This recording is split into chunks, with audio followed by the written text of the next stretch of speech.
আজকের ব্লগটা আমার কাছে একটু স্পেশাল, কারণ আজ আমি তোমাদের নিয়ে চলেছি এমন একটা দিনের গল্পে, যেদিন কলেজ থেকে বিতর্ক প্রতিযোগিতায় দ্বিতীয় হওয়ার পুরস্কার নিতে গিয়েছিলাম।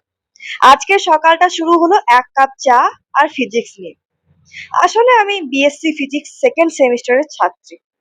শরীর মন দুটোই খুব একটা ভালো ছিল না, তাই ভাবলাম মনটা অন্যদিকে নিয়ে যাওয়ার জন্য একটু ফিজিক্সের নোটস রিভাইজ করি। সঙ্গে কয়েকটা নিউমেরিক্যালও সলভ করছিলাম। বাইরে তখন একটানা বৃষ্টি, চারিদিকে মেঘলা আবহাওয়া। এমন আবহাওয়া দেখতে ভালো লাগলেও আজ কেন জানি মনটা আরো ভারী লাগছিল।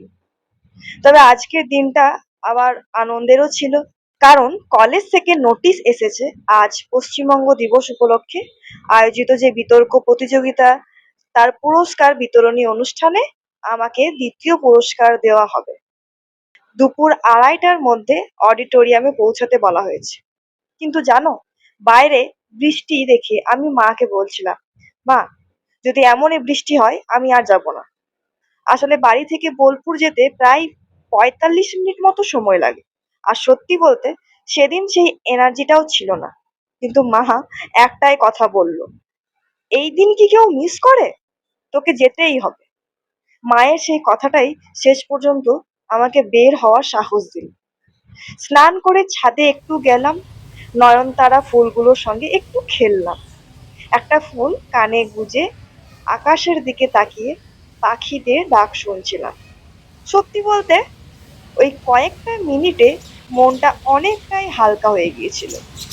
এই যে নয়নতারা ফুলগুলো দেখছো, এগুলো কিন্তু আমরা লাগাইনি, জলের ট্যাঙ্কের ধারে একদম নিজের মতো করে অযত্নেই বড় হয়ে উঠছে।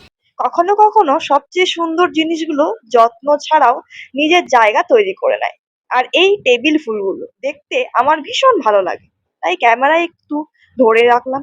আকাশটাও আজ অন্যরকম লাগছিল, মেঘের ফাঁকে পাখিগুলো উড়ে বেড়াচ্ছে, দেখতে সত্যি শান্তি লাগছে।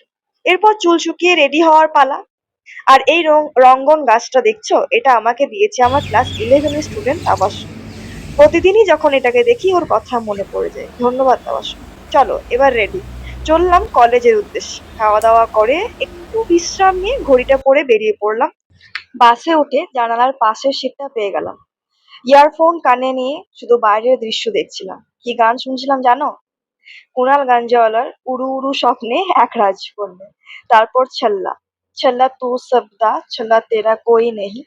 এই গানটার লিরিক্সের সাথে সবাই রিলেট করতে পারে, তো এই গানটা আমার খুব ফেভারিট। শাহরুখ খানের জব তক হ্যায় জান সিনেমার গানটা। তারপর জালিমা, এই গানগুলো শুনছিলাম। জানালার বাইরে সবুজ বৃষ্টি ভেজা রাস্তা আর এই গানগুলো, উফ, পুরো জার্নিটাকেই অন্যরকম সুন্দর করে দিয়েছিল। বাসে আজ ভিড়টা অনেকটা কম ছিল, তো বেশ গান শুনতে শুনতে কলেজের উদ্দেশ্যে, অবশ্যই প্রাইজ নেওয়ার উদ্দেশ্যে যাত্রা চলছে। এই তো কলেজ পৌঁছে গেলাম।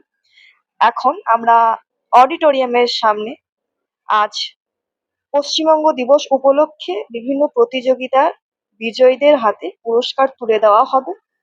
আজ 6 জুলাই। চারপাশে শিক্ষক শিক্ষিকা, সিনিয়র জুনিয়র সবাই এসছে অনুষ্ঠান শুরু হওয়ার অপেক্ষা।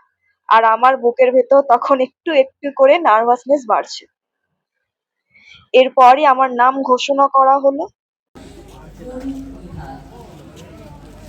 জয়ন্ত দাস গণিত বিভাগ, তাকে পুরস্কৃত করা হবে দ্বিতীয় স্থানাধিকারী রিজওয়ানা আক্তার পদার্থবিদ্যা বিভাগ। তৃতীয় স্থানাধিকারী রিজওয়ানা আক্তার পদার্থবিদ্যা বিভাগ। মঞ্চে আসার জন্য অনুরোধ জানাচ্ছি। কেউ চলে যাবেন না, জাতীয় সঙ্গীত হবে, একটু অপেক্ষা করুন, অনুরোধ রইল।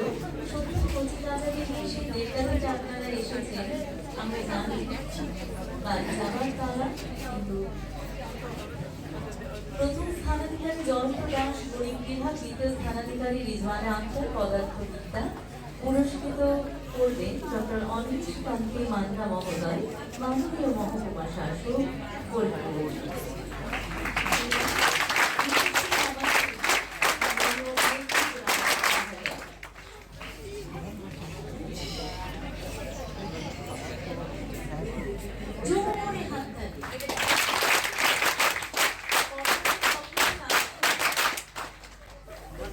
তোমরা হাততালির শব্দ শুনতেই পাচ্ছ। সত্যি বলতে এই মুহূর্তটা আমি অনেক দিন মনে রাখবো। পুরস্কার নেওয়ার পর কিন্তু আমি আর দাঁড়াইনি, কারণ শেষ বাস ছিল 5:40-এ। আর সেদিন যদি ওই বাসটা মিস করতাম অনেক সমস্যায় পড়তে হতো। তাই আগে থেকেই বাসের কন্ডাক্টর কাকুকে ফোন করে বলেছিলাম, কাকু একটা সিট রেখে দেন, আমি কলেজ থেকে বাড়ি ফিরছি।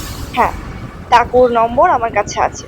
আসলে কখন কোন মানুষটার প্রয়োজন পড়বে সেটা আমরা কেউ জানি না, তাই আমি সবসময় চেষ্টা করি সবার সঙ্গে ভালো ব্যবহার রাখার। তারপর তাড়াতাড়ি একটা টোটো ধরে বাস স্ট্যান্ডে পৌঁছে বাসে উঠে বাড়ির পথে।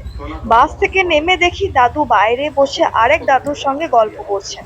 সেইগুলো ক্লিপ এখানে আমি অ্যাটাচ করছি না, কারণ আমি রেকর্ড করতে পারিনি। আমি ট্রফিটা দেখাতেই খুব খুশি হলেন, বাহবা দিলেন। তারপর জেঠু জেঠির সঙ্গে দেখা হলো, ওরা গাছ কিনতে গিয়েছিলেন। তারপর বাড়িতে গিয়ে দিদি অর্থাৎ দাদি আর আমার ছোট্ট বোনু ফারহানাকেও ট্রফিটা দেখালাম। অনেকে হয়তো ভাবছো দেখা করে এলাম মানে অনেক দূরে গিয়েছিলাম। আসলে বাস থেকে আমি জেঠুদের বাড়ির সামনেই নামি, সেখান থেকে একটু হেঁটেই আমাদের বাড়ি। মাও আমাকে নিতে এসেছিল, তাই গল্প করতে করতে হাঁটতে হাঁটতেই বাড়ি ফিরলাম।